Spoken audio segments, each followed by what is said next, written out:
Hi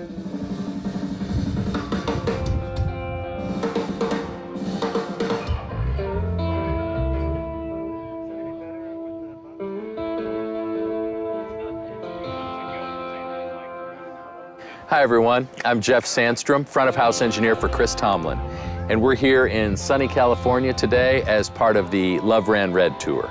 On our tour for the first time we're using DiGiGrid consoles. I have an SD10 at front of house and we have an SD5 at monitors. We both have Waves SoundGrid servers as part of our console package, and I'm thrilled with the way Waves and DiGiGrid integrate.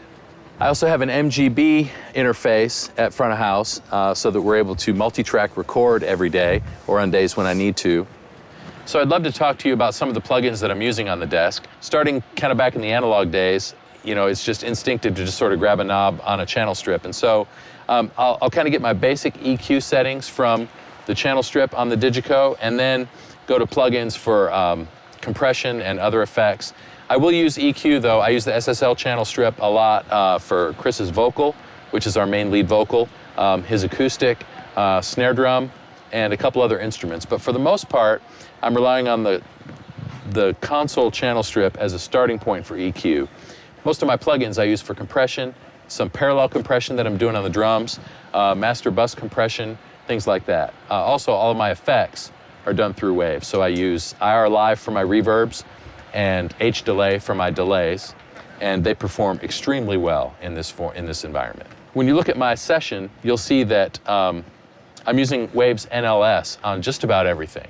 When you open up my NLS channels, I'm pretty much using the spike presets on most everything. So all of my drums are on the spike, and then drums and bass, I should say, are on the spike. And then I think I'm using the Neve for keys and the vocals. And then that's the great thing about this plugin is that you can specify any of the three models down the line. And then on my master bus, I have instantiated the NLS bus plugin, and I've got it in the spike setting as well, with just a little bit of drive. I'm also using Kramer Pi at the end of my chain there as well. I love the way it sounded on drums so much that I decided to try it on the master bus. Before, I was using the SSL bus compressor on my master bus, and for me, I know a lot of people love it, and it's a great plugin, but for this application, for live, for me, I felt like I was hearing it more than I wanted to. I felt like if I got it dialed in just that much too much, it was a little too aggressive for my taste. So Kramer Pi was the answer for me. To me, it's a little more open, and it's maybe hitting 1 or 2 dB on the master bus, but it just tightens everything up and gives it a fullness and a bigness that I've really come to enjoy. Another thing that I'm doing in this file and as part of this tour is some drum compression. So a lot of you have heard about parallel compression, and maybe you're using it yourself. The way I have it set up though is I have a drum smash group and a drums dry group. And so I've got all the drums going to the drums dry group, and then I've got just the skins going to the drum smash group. And then in multi-rack, I've got a rack that's dedicated to the drums dry, and then one that's drum smash. And the drums dry group doesn't have any plugins on it. The drum smash, I'm using the Kramer Pi compressor. That plugin to me is sort of an unsung hero in the Waves world. I had never really used it before, and I was just, as we were prepping for this tour, I was kind of going through some various compressors to try on my drums group. And as soon as I put that in, I thought, it's not doing too much.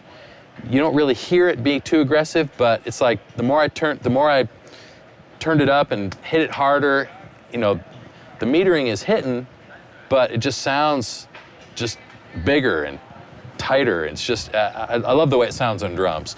So it's one of those things, again, where it's kind of hard to explain, but once you hear it, it's just magic. So it's been great. So for those of you who know Chris Tomlin's music, it's obvious that the vocal is a key component of any mix that I'm doing. So in my multi-rack session, I've got 5 plugins on Chris's vocal. I do have NLS at the top of the chain, and then I use C6 just as sort of a nice way to not have to use EQ as much on his vocal, but to be able to tame some of the frequencies that might get out of control as he gets higher in his vocal range and sings a little bit louder. He tends to have a little 3K bite sometimes that isn't quite as appealing as I would like. So to use C6 to kind of notch some of that has been really helpful to not have to rely solely on EQ for that. And then next in the chain is the SSL channel strip plugin. And this is the one instance where I'm relying on the plugin for EQ more than I am for the channel strip. I just like the character of the SSL EQ, especially on his vocal. I'm using it to tame some of that 3K as well. And the Q on this plugin is a little bit rounder to me, and it just kind of gives a softer, less aggressive approach to the EQ. Next in the chain is Renaissance Vox. Talk about an easy plugin. And again, the way it integrates with the DiGiCo console is great because I click on the comp variable, for example, and then the touch and turn knob on the SD10 just gives me right where I need to be. And if I need to bring the gain down, again, just touch and turn, and it's great. This plugin sounds great. It just adds body to the vocal, brings it out in front of the mix in a really great way. And then finally, in his vocal chain, I'm using Vocal Rider Live. This plugin has been a lifesaver for me because there are a lot of times, especially in a great crowd like we're gonna have tonight, sold out show, 12,000 people, the biggest indicator for Chris on how well the night is going is when he can start a chorus of a song and just back off and let the audience take it. Well, when he does that, obviously he's got huge proximity problems with his microphone. So he'll start the chorus and back off, and Vocal Rider does my job for me by just bringing that fader down, stays out of the way, it's great. So I'm able to use it as a way to kind of duck the level of his vocal when he's off the mic, and it's great because it takes care of a lot of ambient noise from the stage. Drum bleed isn't such an issue with that, and it's been a huge time saver for me where I can pay attention to other things. If I'm not focused on his fader all the time, it doesn't kill me, so it's been great. Another plugin that I really love that I think is underutilized is Pwigchild. On my guitars and my keyboards, I have NLS at the top of the chain, and then I'm using Pwigchild as my limiter compressor on electric guitars and keys.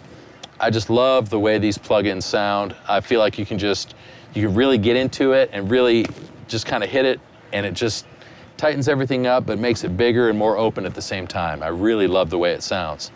Another thing that I'll say about this plugin and most Waves plugins, the preset menu is a great place to start. For example, on the electric guitar, I just loaded the rock guitar preset, listened to it, sounded pretty good, turned the input up a little bit, maybe turned the threshold down a little bit to get a little more aggressive, and it was a great starting point. So I would encourage you, if you're not using presets, they're there for a reason. They're developed by great engineers, and people with way more experience than me have created great starting points for everybody. So presets are a great option for you. I've also really enjoyed getting to know Vitamin.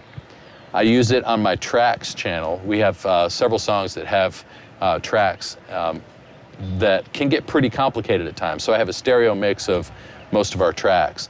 And Vitamin has been a great way to just kind of open things up, makes a wider stereo image depending on how you use it.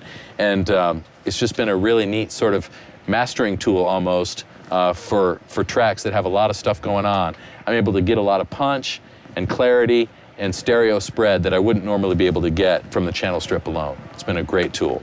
I'm also using for the first time the Real ADT Live plugin. I use it on Chris's vocal, and I have it dedicated to a fader that's I just have the return here in the master section, so that on a bigger song, when he gets to the chorus, I can just kind of ride the level of that doubling effect. And it's been a great way to kind of thicken his vocal, adds a little bit of a chorusing effect, but it's not out of control. I'm not doing anything that's too weird. It just adds a nice richness to the tone, especially if the other guys in the band are singing along for a chorus. It just kind of makes the whole thing a little thicker and a little bigger. Love the way it sounds. And again, if you're not using it for live, I'd love for you to check it out because it's a great tool.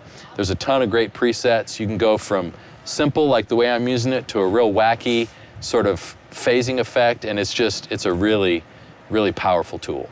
So again, thanks for being here today. I'm Jeff Sandstrom, front of house engineer for Chris Tomlin, and it's just an honor to partner with Waves and DiGiCo, and I'm just grateful for the way they help us accomplish what we do.